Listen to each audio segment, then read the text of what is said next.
Ito po, rap freestyle ulit para sa mga kakosa. Okay po minsan yung mga nakakulong sa kulungan, hindi naman po talaga sila may totoong may kasalanan. Yung iba po napapintangan lang sa kanilang kaso.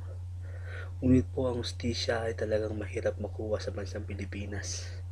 Kahit gumamit ka na ng attorney, kumuha ka na ng attorney, sigurado kahit mabigat yung attorney mo, sigurado matatalo ka pa rin.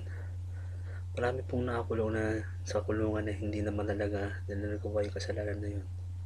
Yun po ang aking kaya patunayan. Kasi was po mali po talaga yung ganun talaga nang bibintang lang.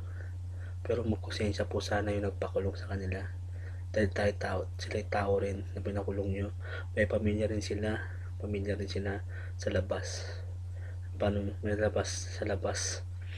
Oo, masaya siguro sa loob din. Marunong kumakasama, makasabagay. Mabubuhay ka. Pero puro po doon na minsan may riot, may gulo, may ano. Pero hindi po ako nanghusga ng tao, hindi ko inuhusgahan yung lahat na nakakulong sa kulungan. Kasi nga po lahat, hindi naman po lahat may kasalanan. Sana ganun po rin ng mga Pilipino na iba ay huwag yung nanghusgahan ng tao. Na ganun-ganun lang. Sa akin, mas sigurado ko, sapin natin sila ng personal. O kasi mga iba talaga nagsisinungaling. Pero iba hindi. Kasi sabi na totoo. Kaya, kasi kaya ko patunayan yan sa tutusin. Marami talaga na papahamak ng mga kabataan na kulong na wala namang kasalanan. Sana yung gobyerno natin, sana naman maano naman sila matulungan, sana sila makalaya. Mabuksan yung mga kaso na mabibigat natin, mga mahihirap na nakakulong. Kasi mga mayayaman lang kasi talaga, mayayaman talaga na nanalo sa hustisya. Saan po mga mahihirap, wala kasi walang pera. Kaya natatalo ng kukulong.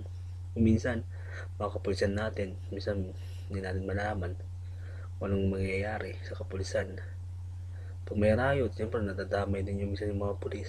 Minsan, pero hindi ako nanghusga ng mga kulong sa kulungan. Sa akin lang pabatid na huwag ka manghusga, kapatid.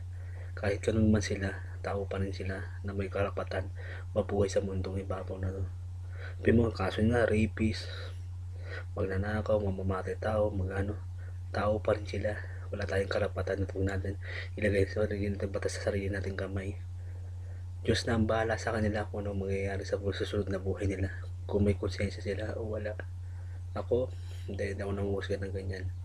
Sa akin, ang nakakatakot, mas exciting. Hindi yung nakakatakot na parang, uy, takot na takot ka. Bakit? Pwede mo naman pakiusapan. Pero kung buhay natin isa lang, kung oras mo na, oras mo na. Huwag ka matatakot mamatay. Kasi wala nang mangyayari. Oras mo na, oras mo na.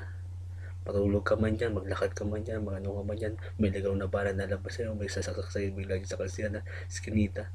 Buhay natin isa lang. Oo, putat katakutan. Kaya lagi lahat ng mga tao sabi, lagi sa Diyos, lagi sa Diyos, nakadepende. Ako nakadepende rin po ako sa Diyos. Pero nakadepende rin ako sa sarili kong kaligtasan. Kung kaya kong protektahan yung sarili ko. Yun lang. Kung may manggugulo, kung mananakit sa inyo, kailangan nyo rin lumaban. Depensa ng sarili. May ganun na minsan nakakulong na may depensa na sila sa kanilang sarili. Dahil may mga tao na gusto silang patayin. Yun lang, maraming salamat sa lahat. Lahat po nang nakakulong walang kasalanan. Sana mapalaya ng gobyerno natin na matulungan na mapayapaan. Yun lang para sa akin. Kaya nakamusta ko silang lahat. Kosa. Title na to, Kosa ko.